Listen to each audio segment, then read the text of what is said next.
So you've heard about the wonders of raised bed gardening, but you don't know where to start. This chapter is the first step in a full guide that covers everything from choosing your garden site to keeping your raised bed producing for years to come. Get this first part wrong, and you'll spend the whole season fighting your garden. Get it right, and everything else falls into place a lot easier. Let's start with the part nobody wants to think about, the rules. Checking local regulations. The first thing to consider is local regulations. Some areas have restrictions on where gardens and yard accessories can be placed. The definitive solution to this is to live where there are no such rules, but that might not be possible for you right now.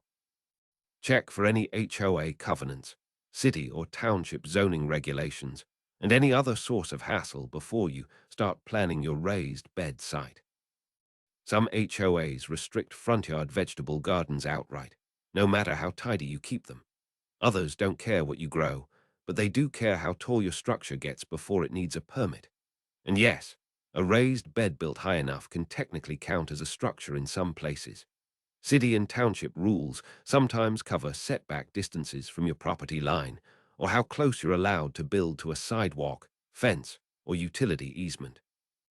None of this is exciting reading, but a 5-minute call to your HOA office or a quick search of your city's municipal code beats tearing down a bed you already filled with dirt and plants.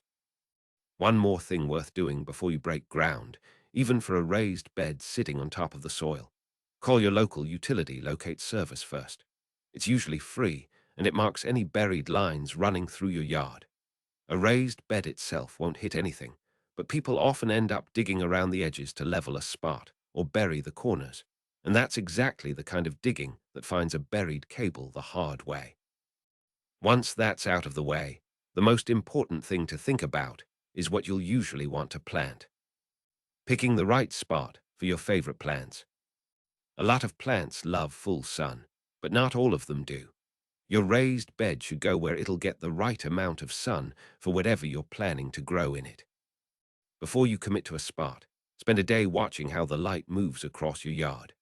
Morning sun tends to be gentler, while afternoon sun runs hotter and harsher, especially once summer rolls around. A spot that gets 6 hours of morning to early afternoon light behaves differently than a spot that bakes from noon until sunset, even if both technically add up to full sun on paper.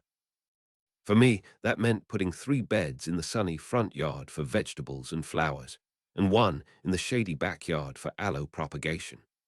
As that placement implies, I have no HOA or other busybody organization to complain about my front yard placements. If you're not sure how much sun a spot actually gets, don't guess. Walk out every hour or two on a clear day and jot down whether that spot is lit up or shaded. Trees leaf out and lose their leaves with the seasons, so a spot that's shady in July might get plenty of light in March, and vice versa. Fences, sheds, and even your own house cast shadows that shift throughout the day and throughout the year. So what looks like a sunny corner in April can turn into a shade pocket by August once a nearby tree fills back in. While you're scouting your site, keep an eye on more than just sunlight. Notice how close the spot is to a water source, since you may be hauling a hose or watering can out there constantly once planting season starts. A bed 30 feet from your nearest spigot sounds fine in theory and gets old fast in July. Notice which way the wind usually blows, too. A raised bed tucked against a fence or the corner of a house gets a break from wind that one sitting out in the open doesn't, and that matters more than people expect once your plants get tall enough to catch a breeze. Convenience matters more than most people plan for, too. A bed tucked way out at the back of a big property looks great in your head, right up until you're the one hauling tools, water, and armloads of harvest back and forth every single day. Put your beds somewhere you'll actually walk past regularly. You're a lot more likely to notice a pest problem, a wilting plant, or a ready-to-pick tomato on a bed you pass on the way to your car than one you have to make a special trip to visit. Before we go on, be sure to hit that subscribe button right now so you never miss a video. Preparing the ground. Ground prep depends mostly on how tall your bed is going to be. Short raised beds, from a few inches up to maybe a foot or two, need weed-free land underneath them. Grass counts as a weed here too. If anything is growing under where a short bed will sit, it'll grow right up through the added soil and turn into a royal pain to pull out later. There are a few ways to clear that ground before you build. Laying down flattened cardboard or several layers of newspaper smothers grass and weeds without chemicals, and it breaks down over time instead of sitting there forever. Cutting and removing the sod with a flat spade works faster but takes more muscle. Solarizing the area, where you cover the ground with clear plastic and let the sun cook the weeds underneath for a few weeks, works well if you've got the time to spare before building. Pick whichever method matches how much patience and how much elbow grease you're willing to spend. If you're going for a tall raised bed, say 30 inches or taller, you won't have to worry about killing the weeds and grass underneath it, unless you've got some seriously extreme ground cover going on. The sheer amount of dirt you'll be adding will drown out anything growing under there. Of course, if new weed seeds land in your beds later, those will still sprout and start growing, but they won't be coming up from underneath the bed itself.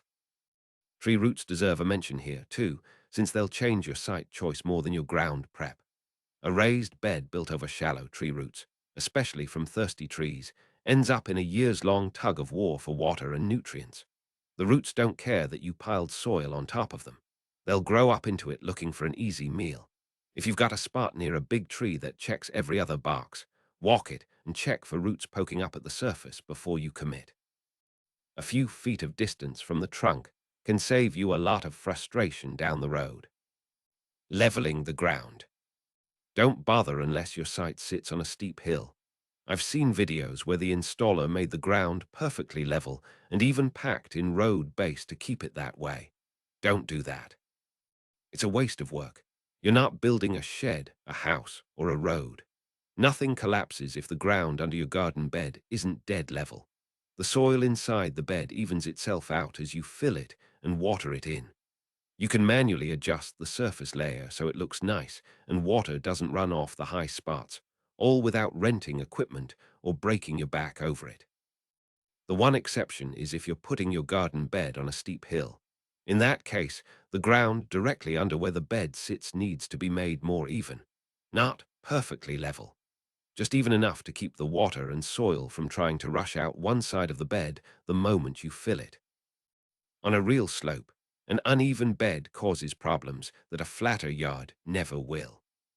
Water pools against the low side and rushes straight off the high side, so half your plants sit in a swamp while the other half dry out between waterings.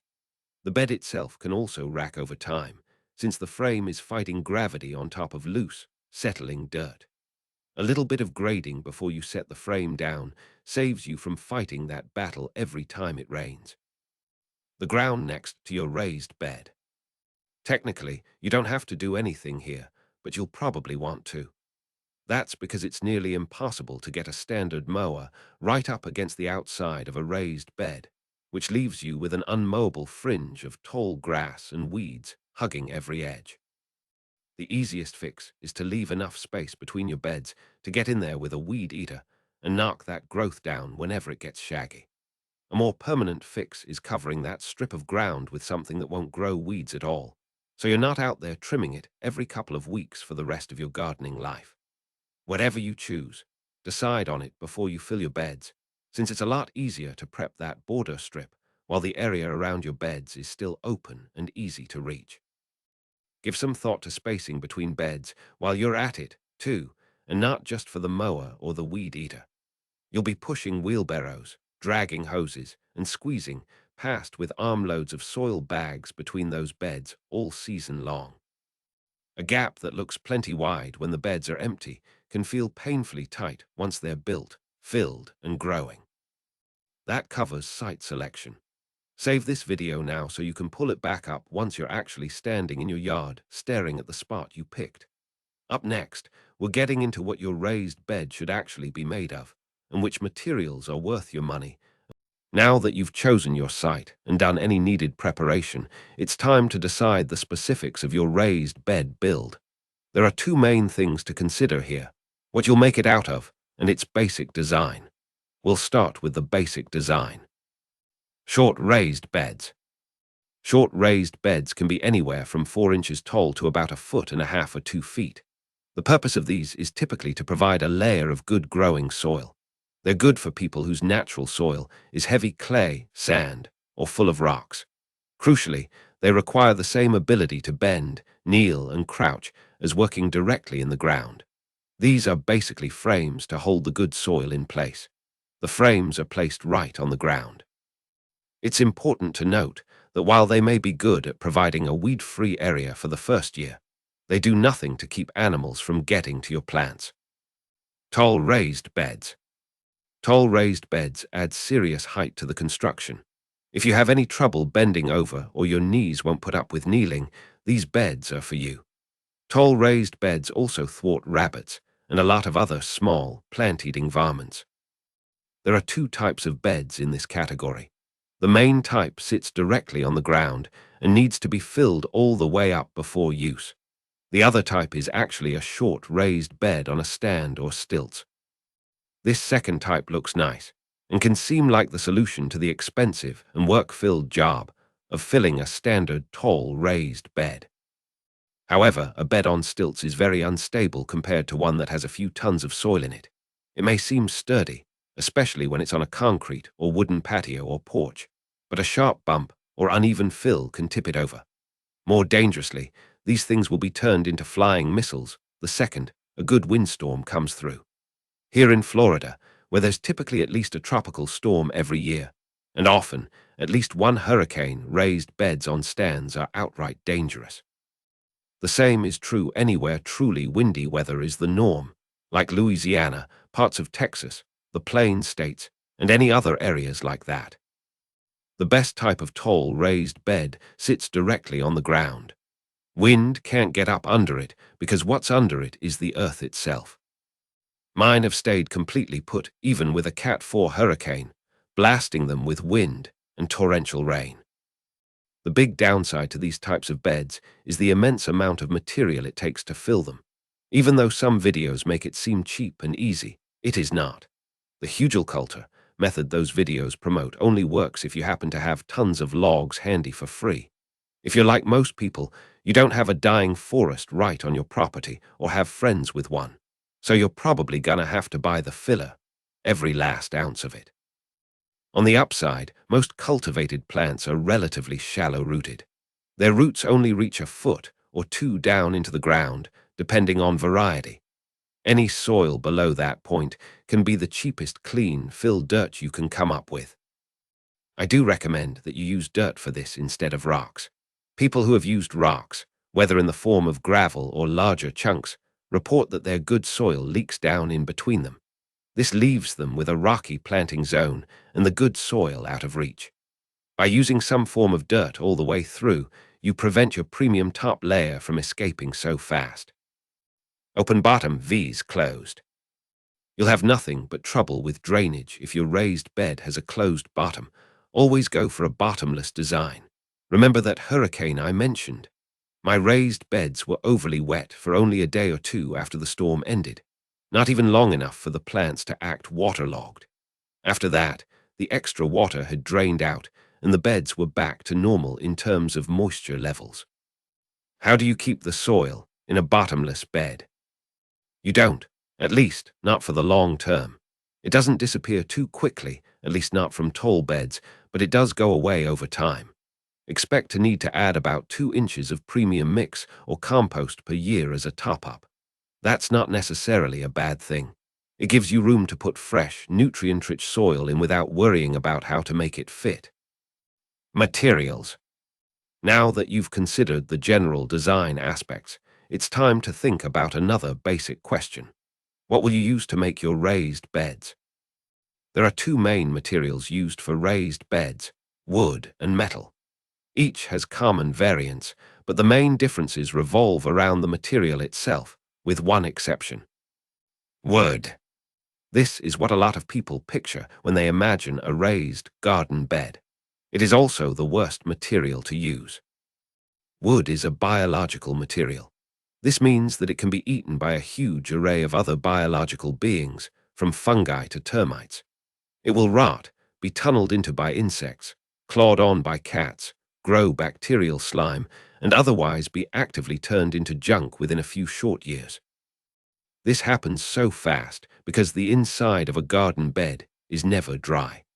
The constantly wet soil inside provides the perfect environment for not only your plants, but for everything that makes a meal of wood. Yes, wood looks nice. Yes, it feels natural. And you'll be hating it when you have to empty it, haul the rotted wood away, build another, and refill it after what feels like 2 seconds. And that's if you use pressure-treated wood. If you just use raw wood, it'll go back to nature even faster. And the only kind that doesn't do this is filled with poisonous chemicals. Avoid wood garden beds. You'll thank yourself when you're 10 years older and stiffer and you don't have to rebuild your setup. Metal. Galvanized steel is king for raised garden beds. It can't be eaten by bugs, it won't mold, and it won't rust. It doesn't get waterlogged like wood can. You also aren't stuck with the ugly, silvery look of plain galvanized steel. The better manufacturers offer wide ranges of powder coatings that cover up the looks of the galvanization, so what you see is a pleasant paint job. Underneath, the galvanization still does its work of making the garden bed immune to the problems that come with wood. That said, the look is still what would best be described as industrial. Personally, I think that looks far better than anything I'd have to rebuild in 3-5 years. Still, if you really hate the industrial look, you can build a facade around the outside. Then, you can have any look you want and still gain all of the benefits of a metal raised bed. There is a huge array of brands and quality levels out there for raised metal beds. Many brands only offer plain galvanized steel. Skip those. They're usually cheaply made and won't last. To get the full benefit of metal, go for a premium brand that has options. Two of the most well-known metal bed companies online are Birdies and Vigo. I have 2 beds from each company. They are very similar, but they're not identical.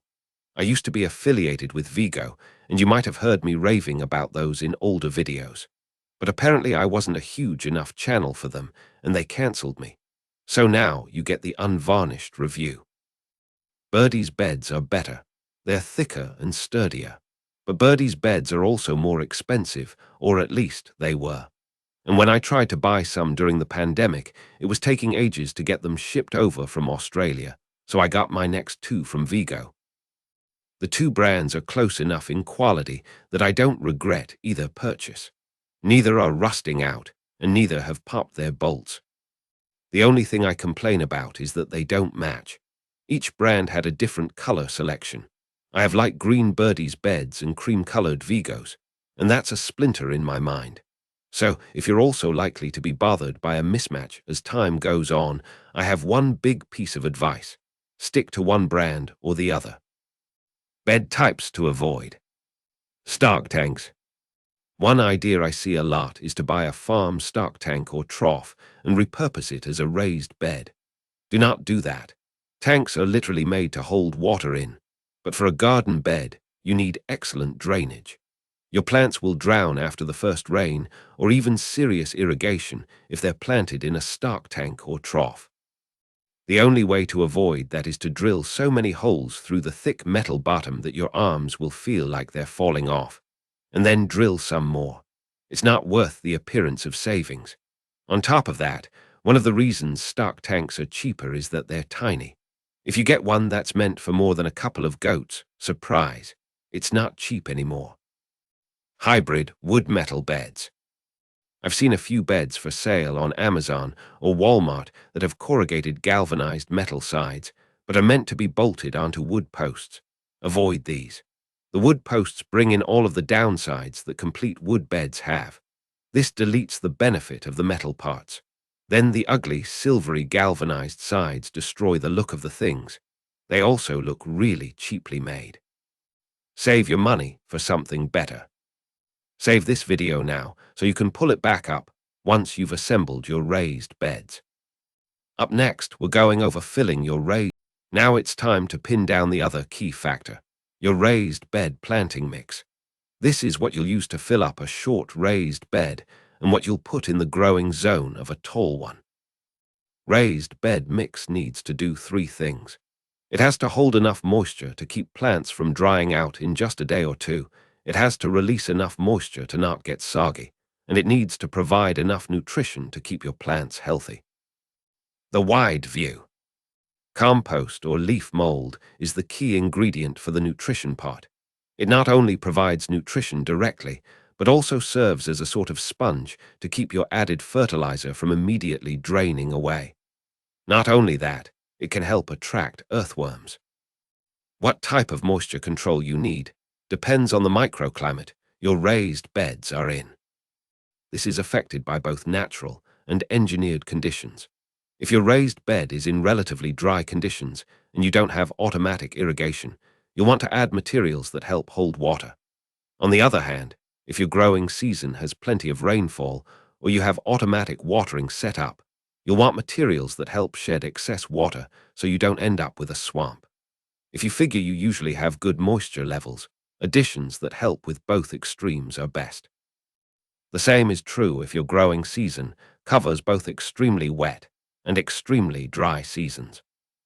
Mixing the ingredients. How you'll want to mix the ingredients depends on how picky you want to be. The most even mix will result from using a separate vessel, like a wheelbarrow, for doing the job.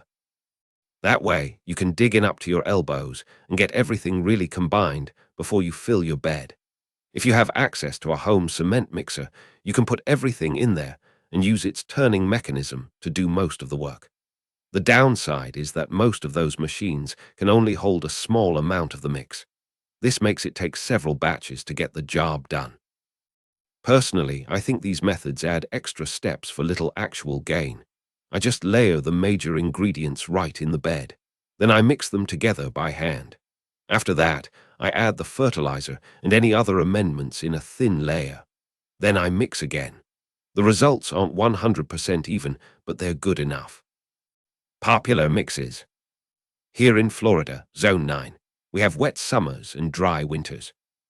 In fact, when talking about plants, we often call these the wet season and the dry season instead of names that imply temperatures. Since plants can grow all year round here, the raised bed mix can't promote either wetness or dryness. Instead, its job is to moderate moisture levels no matter what the weather's doing.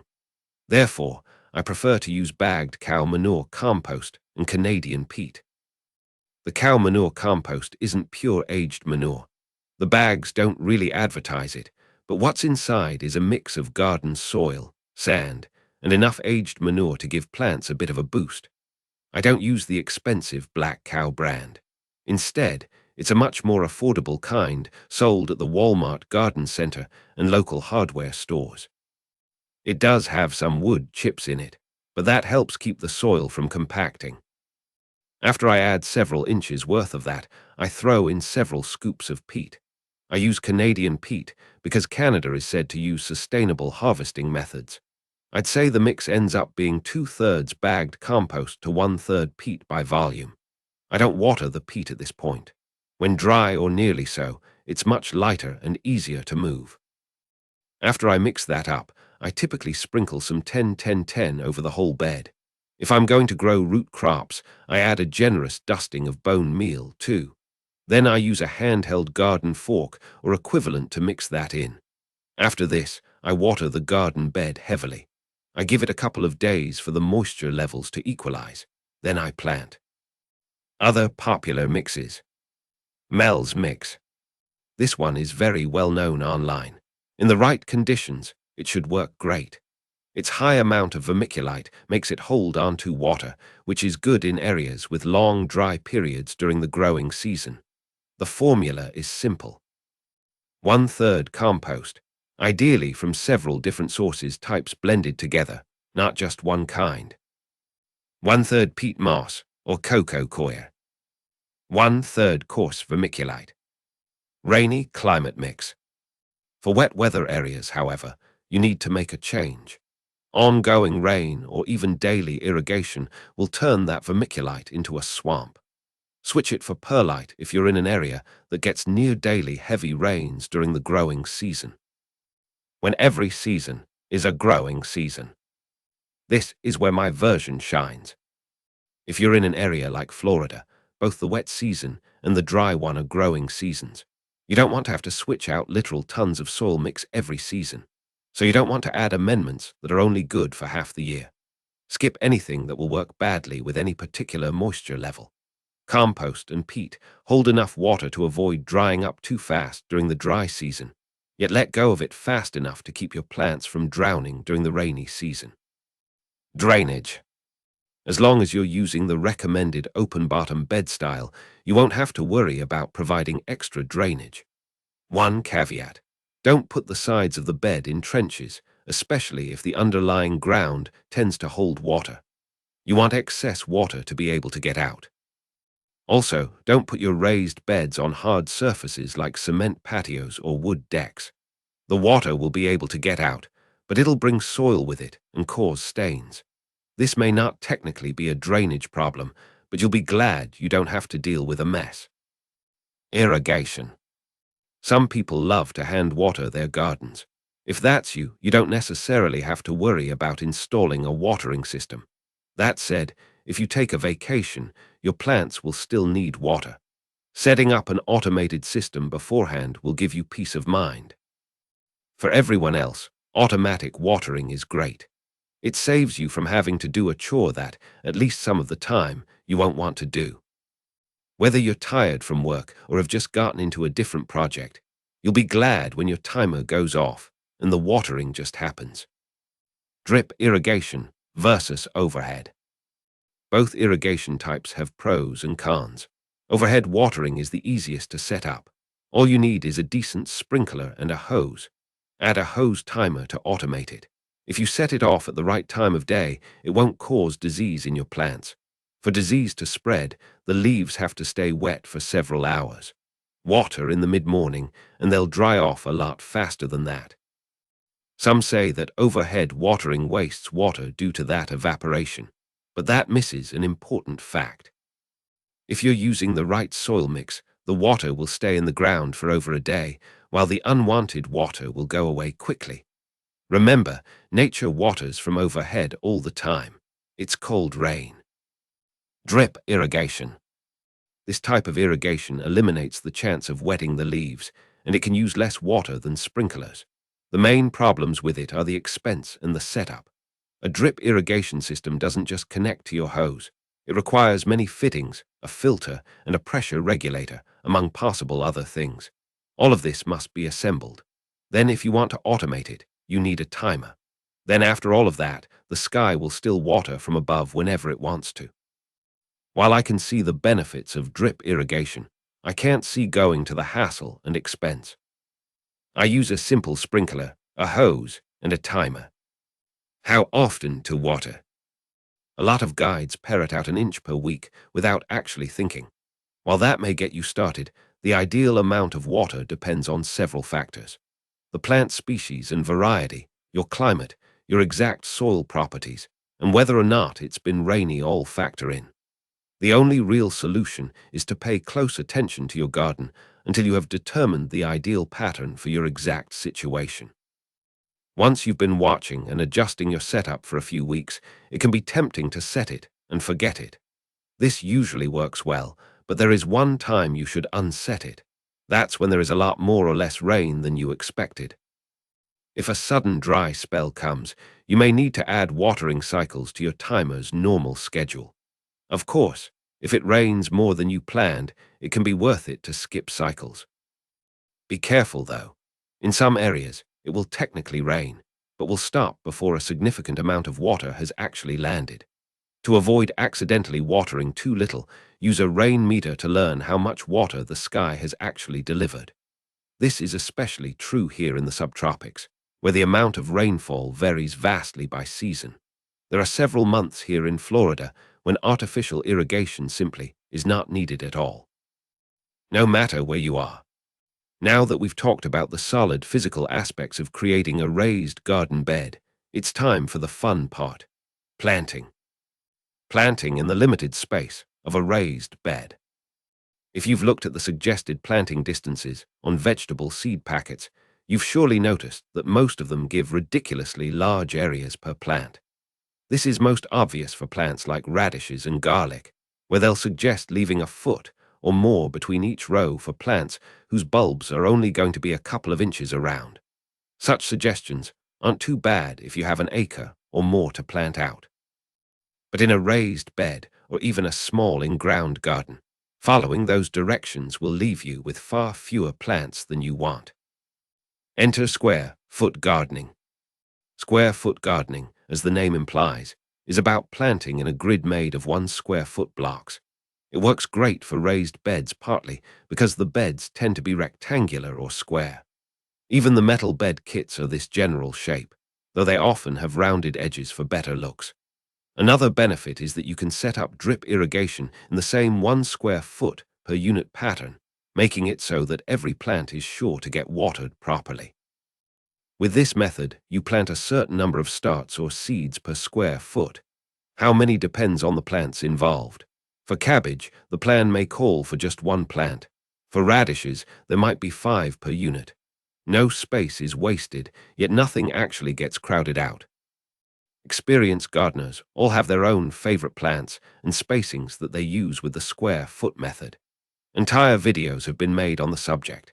There are too many possibilities and details to cover them here, but just knowing that this exists gives you a leg up over those who are only looking at a seed packet telling them to plant 2 cabbages in a 6 by 4 foot space. You know that you can put in more, a lot more. How I do it. I've been gardening intensively since I was in junior high school, so for many years I've just had a feel for spacing.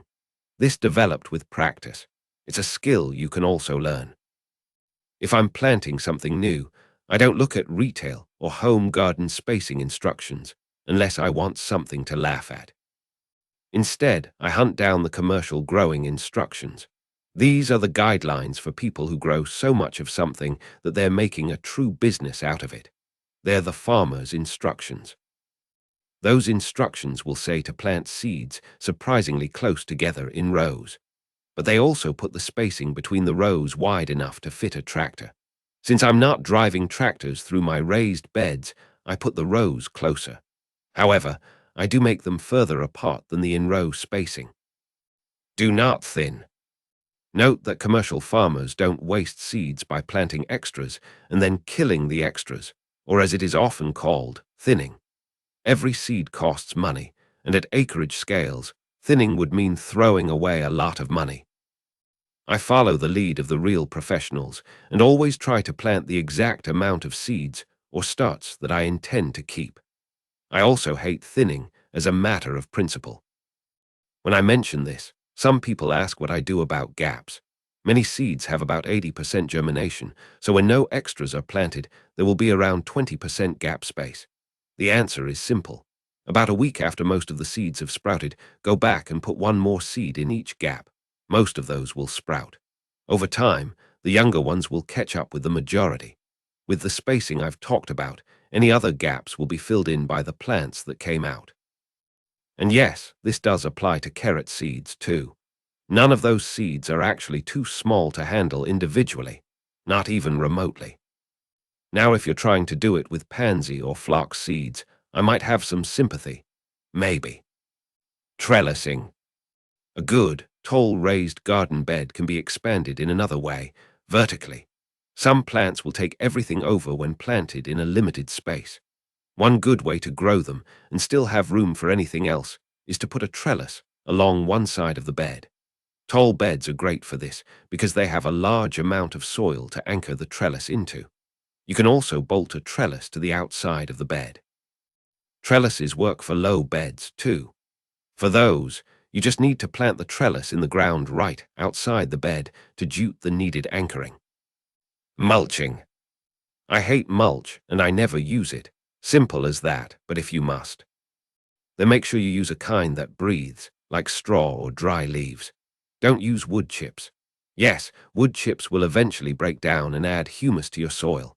The problem is that eventually part.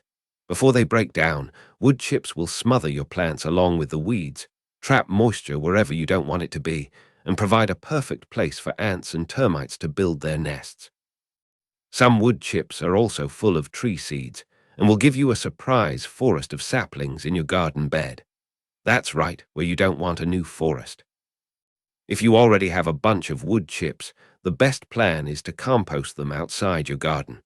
Then use the sifted compost as a soil amendment. The water issue is probably the biggest problem with common mulches.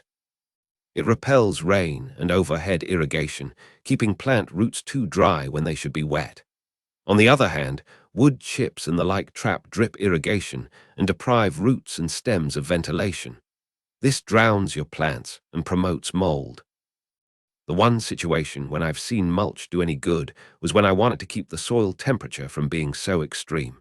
In the north, a thick layer of straw can extend the season into early winter. In the south, it can keep the garden surface from reaching blast furnace temperatures as fast as it normally would. But in either case, the overall climate will eventually win. No amount of mulch will turn Michigan into Florida or vice versa. In some areas, especially the UK, compost is sometimes referred to as a mulch. Here in the US, it is not used as mulch. Compost is a soil amendment and is typically mixed into the soil, not just left to sit on top like a blanket. Leaving compost as a separate layer does not allow its moisture control properties to work to their fullest. When to get started? The best time to get started is when you have the motivation. Since you just watched this entire video, it's pretty safe to say that you're interested right now. Therefore, as long as the weather is cooperating, right now is when to start. Go get the materials and start the project. If the weather is not cooperating, for example, if you're buried under 2 feet of snow, or you're looking at a 100+ heat index, the best time to get started is as soon as the weather quits its nonsense. You'll be glad to get back outside, and you'll have lots of pent-up energy to use on your new project. Okay, everyone. This concludes our raised bed masterclass for beginners. For related information, like instructions for specific crops, various soil amendments, and more, check out the rest of the channel.